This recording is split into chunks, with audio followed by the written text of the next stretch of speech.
الشوق يبقى في اغترابي فقير في الحياة من الصحاب ومن ڈاکٹر کے پاس یہ علم کہاں سے آ گیا جس سے وہ پہچانے کہ کیا بیماری ہے اور اس بیماری کا کیا علاج ہوتا ہے؟ وہ علم بھی تو اللہ ہی نے عطا کیا اس کو. اگر اللہ تبارک و تعالیٰ کی طرف سے عطا نہ ہوتی تو کسی ڈاکٹر کی مجال نہیں تھی کہ وہ کسی بیماری کو پہچان سکتا، اس کا علاج کر سکتا.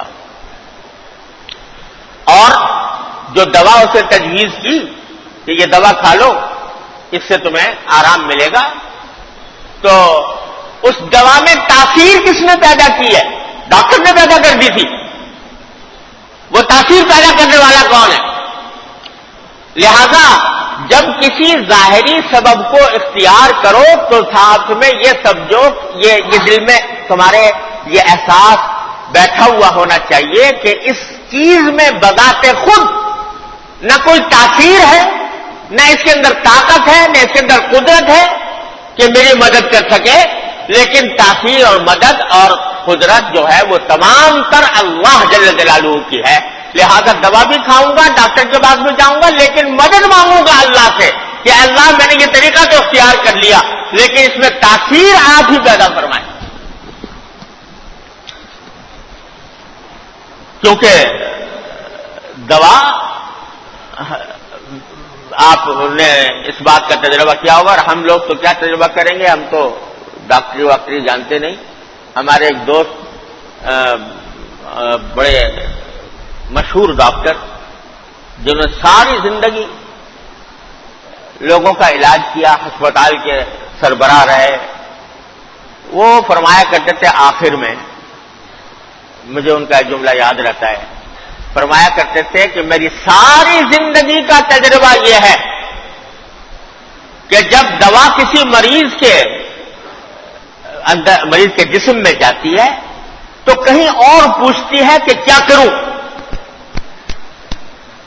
فائدہ کر دوں یا الٹی پڑ جاؤں. یہ کہیں اور پوچھتی ہے، جب وہاں سے جواب ملتا ہے تو اپنا کام کرتی ہے. فرمایا ساری زندگی کا تجربہ یہ ہے کہ ایک ہی دوا ہے، ایک ہی مریض ہے، ایک ہی بیماری ہے، ایک ہی جیسے حالات ہیں. ایک وقت میں وہ دوا دی، فائدہ کر گئی، دوسری مرتبہ اسی بیماری میں اسی آدمی کو انہی کیفیات میں وہ دوا دی، مٹی ہو گئی، کچھ فائدہ نہ ہوا، بیماری جو کہ توں رہی بڑھتی چلی گئی. تو فرماتے تھے کہ میری ساری زندگی کا تجربہ یہ ہے کہ یہ ساری دوائیں جتنی بھی ہیں یہ کہیں اور سے ان کا نظام چل رہا ہے، وہ پیٹ میں جانے کے بعد کہیں اور پوچھتی ہیں کہ یا اللہ میں کیا کروں، اس کا فائدہ کروں یا الٹا نقصان پڑ دوں. تو اس لیے جو بھی سبب ہم اس دنیا میں اختیار کرتے ہیں وہ اس میں یہ سبب اختیار کرنا ہے. حقیقی مدد جو ہے وہ سوائے اللہ کے کسی اور سے نہیں مانگی جاتی. تو تنبیہ یہ کی جا رہی ہے کہ جب تم ان اسباب کو اختیار کرو تو ساتھ میں ذرا دھیان کر لیا کرو کہ یہ اسباب کچھ بھی نہیں ہے. جب تک کہ مسبب جو ان اسباب کا پیدا کرنے والا ہے، جس کے ہاتھ میں قدرت ہے، جس کے ہاتھ میں طاقت ہے، جب تک وہ تاثیر پیدا نہیں کر دے گا کچھ بھی نہیں ہوگا.